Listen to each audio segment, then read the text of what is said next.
현대전에서 높은 성능의 공격 헬기는 지상전의 제왕으로 불리며 같은 육상 병기에선 천적은커녕 대적할 무기도 전무합니다. 심지어 지상전의 왕자인 전차는 공격 헬기에겐 훌륭한 먹잇감에 불과하며 애초에 공격 헬기의 탄생 배경이자 존재 이유는 바로 전차를 사냥하기 위해서입니다. 현존 최강의 공격 헬기는 게임과 영화를 통해 우리에게 매우 유명한 아파치 공격 헬기입니다. 다목적 임무를 수행할 수 있는 유럽의 타이거나 러시아의 카모프 50과는 달리 아파치는 공격 헬기의 본래 목적에 따라 철저하게 대전차전에 특화되었습니다. 특히 주무장인 헬파이어 대전차 미사일은 아파치를 희대의 전차킬러로 이름을 떨치게 만들었는데요. 당연히 세계 3, 4위의 육군 강국인 한국 육군도 36대의 아파치를 운용하고 있습니다. 무엇보다 한국에게 아파치는 단순한 공격 헬기가 아니며 주적인 북한의 전쟁 가능성을 억제하는 전략 무기로 군림하고 있습니다. 뿐만 아니라 주변국이며 가상 적국에 속하는 중국과 일본, 러시아도 한국 육군의 아파치를 미사일 전력과 더불어 가장 위협적인 무기로 경계하고 있습니다. 그런데 이런 아파치의 위상에 크게 만족한 국방부와 한국 육군은 무려 64대를 추가 도입해 장기적으로 100대의 아파치를 보유할 것이라 천명했습니다. 특히 육군에선 K2 전차의 물량을 줄여서라도 아파치 추가 도입 예산을 마련하겠다고 밝혔습니다. 만약 그렇게 된다면 한국은 미국을 제외했을 때 독보적인 아파치 보유국이 되는 것입니다. 심지어 제작사인 보잉은 아예 물 들어올 때 노절려는 듯 한국의 아파치 라이센스 생산을 먼저 권유하기까지 했습니다. 그러자 이를 지켜보던 주변국, 특히 중국과 일본은 매우 당황하는 눈치이며 북한은 한국의 아파치 도입이 남북의 평화를 깨트리는 어리석은 행동이라며 비난했습니다. 어째서 한국의 아파치 추가 도입에 주변국들이 지나칠 정도로 민감한 걸까요? 그래서 오늘은 100대의 아파치를 도입하자 주변국들이 난리난 이유에 대해 알아보겠습니다.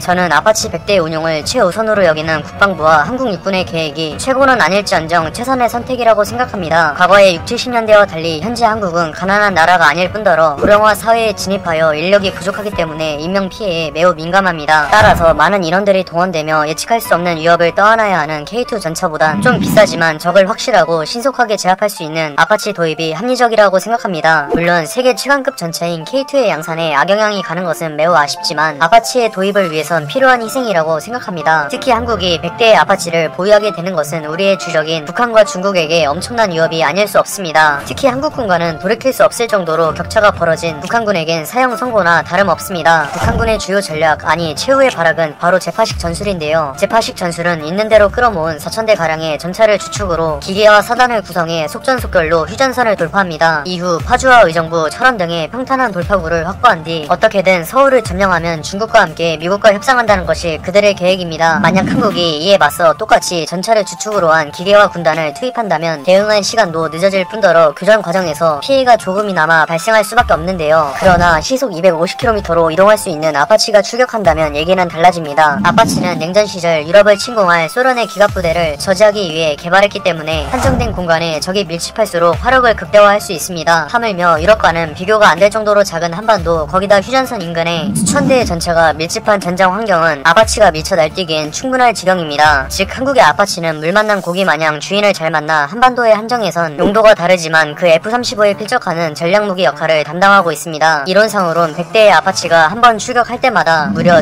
1700대가량의 전차를 격파할 수 있습니다. 이는 중국 육군에게도 마찬가지입니다. 만약 북한의 남침으로 2차 한국전쟁이 발발할 경우 중국은 최소한 북한 영토를 사수하기 위해 반드시 대규모의 보병과 기갑 전력을 동원해 한반도를 침공할 텐데요. 특히 중국 육군은 해군이나 공군과는 달리 비교적 발전이 미흡해 아직도 빈약한 성능을 압도적인 물량으로 커버하는 인해 전술을 사용하고 있습니다. 그러나 이 전략은 아파치의 화력이 한반도의 전장 환경과 엄청난 시너지를 이루어 말 그대로 중국 육군이 추풍 낙엽처럼 쓸려나가는 대참사가 발생합니다. 결국 중국이 한국의 아파치 추가 도입에 객거품을 물며 격렬하게 반대하는 이유는 유사시 한국 전쟁이 발발했을 때 중국 육군의 한반도 개입을 차단할 수 있기 때문입니다. 거기다 같은 아파치 보유국인 일본도 한국의 추가 도입을 질투하고 있는데요. 원래 일본은 63대의 아파치를 라이센스 생산하려 했지만 13대에서 양산을 중단하는 바람에 큰 손해를 본 미국이 대당 2200억을 청구하면서 사업이 완전히 파토났습니다. 그런데 옆나라인 한국은 100대의 아파치를 대당 500억에 도입하는 것도 모자라 미국이 먼저 라이센스 생산을 권유하며 VIP 대접을 해주니 질투날 수밖에 없는데요. 한국의 아파치 100대 운용은 2차 한국전쟁이 발발하면 살을 내주고 뼈를 취하겠다는 과거와 달리 이젠 인명과 자산 가릴 것 없이 그 어떤 피해도 용납하지 않겠다는 한국의 강한 의지인데요. 한국의 아파치 도입은 휴전 이후 70년 동안 경쟁한 남북의 군비 경쟁에서 한국의 승리에 세기를 박은 무기라고 볼 수 있습니다. 시청해주셔서 감사합니다.